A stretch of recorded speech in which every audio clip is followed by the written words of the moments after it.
Well, I'm having a fun Sunday. I have a couple of Lion Energy Safari UT 1300 watt batteries, 105 amp hours each for Molly. And working on a simplified system, much simpler than the system I installed on Ariel for lithium iron phosphate. So eventually these two batteries will become house batteries for Molly. They'll be wired in parallel. Right now I'm charging this battery, bringing it up to 100% state of charge. You can see, thanks to the little built-in indicator there, it's 60%, as was the other one, or as is the other one, 60% state of charge. Both of them 13.15 volts when I open them up.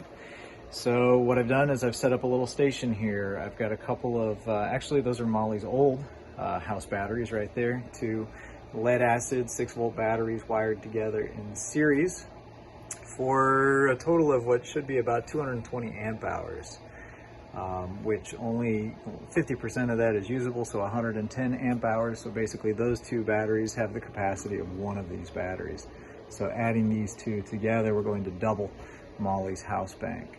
So anyway, I've got these two lead acid batteries wired together, and I went ahead and put on a shunt and a monitor so that I could see what was happening, how much current is going into the batteries, what the voltage is. So you can see 13.18, got 0.5 of an amp going into these batteries. I have them hooked up to an IOTA 30 amp charger. This is Ariel's old charger. And you can hear the fan is running on that pretty good because I have these two batteries hooked up to a DC to DC charger, and that charger is sending current actually on the order of about, I gotta do some quick math in my head, 25 amps into this Lion Energy lithium iron phosphate battery. So why the DC to DC charger? Because this is going to charge at a different voltage for lead acid than this will charge for lithium iron phosphate. So basically this maximizes the health of the lithium iron phosphate batteries. So let's see, I'm at 13.47 volts on the Lion Energy battery.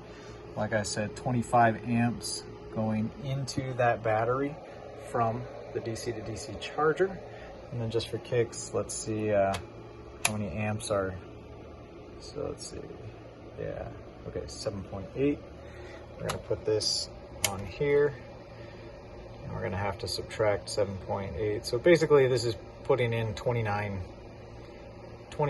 amps, and this is only a 30 amp charger. So 29 amps going into the lead acid batteries, but since they're pretty well topped up, most of that is going right here to the Lion battery, thanks to that DC to DC charger.